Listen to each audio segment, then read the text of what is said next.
President Trump at the White House.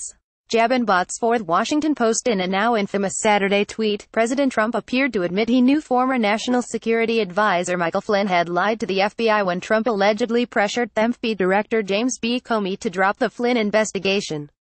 The White House response to this new evidence of potential obstruction of justice was first to claim the tweet was composed not by Trump but by his lawyer, John Dowd. Dowd later asserted that, regardless of whether or why Trump pressured Comey, the president could not be charged with obstruction of justice. Dowd claimed that as the country's chief law enforcement officer, the president has every right to express his view of any case and such conduct could not amount to obstruction. Unfortunately for Trump, there's no basis for this claim of presidential immunity. Dowd's argument echoes a claim made for months by Harvard Law School professor emeritus Alan Dershowitz. Dershowitz argues that a president cannot be charged with obstruction of justice for engaging in constitutionally authorized acts. As the head of the executive branch, Dershowitz argues, Trump has the absolute right to fire the FBI director and to decide which cases will be pursued. To charge a president with obstruction based solely on such actions, he claims, would cause a constitutional crisis. In Dershowitz's view, only if the president also engages in some other criminal conduct would an obstruction of justice charge be justified.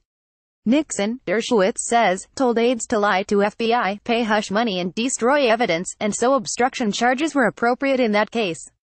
But if all Trump did was pressure or fire Comey, those acts are not independently unlawful and could not be obstruction. If Flynn told the president, the FBI is squeezing me and I may have to rat you out on this whole Russia thing, and Trump subsequently ordered Comey to drop the case, Dershowitz argues that would be perfectly legal. It's true the president has the right to weigh in on a case or fire the FBI director, but he does not have the right to do so for corrupt purposes.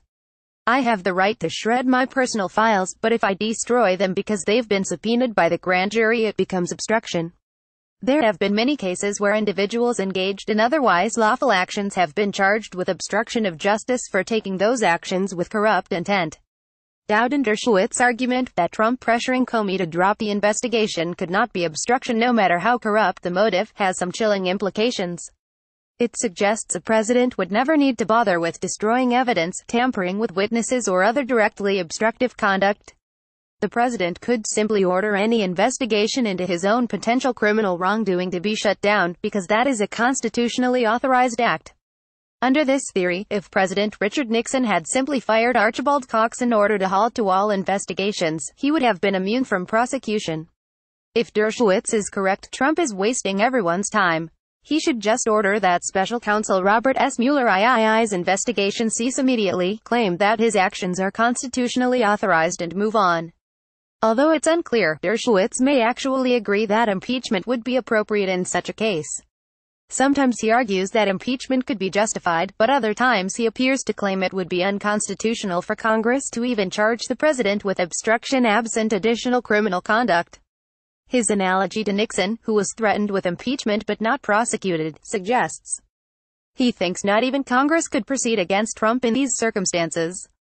And if he believes Trump's actions were constitutionally authorized, it's hard to see how he could also believe the Constitution authorizes his removal from office for those actions. But even assuming impeachment remains an option, that does not explain why the criminal laws concerning obstruction of justice would not apply to the president. Impeachment results only in removal from office, and the Constitution expressly provides that an impeached official remains subject to indictment, prosecution and punishment for any criminal violations.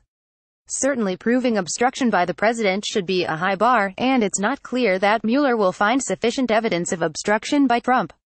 If he does, it's not clear that a sitting president can be indicted and prosecuted.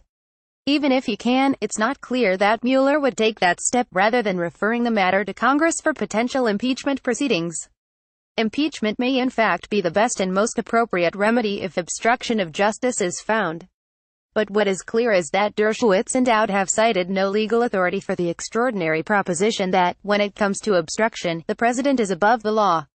Nixon famously told David Frost, when the president does it, that means it is not illegal. Dershowitz and Dowd are making a variation of that same argument, but pursuing that particular constitutional theory did not end well for Nixon.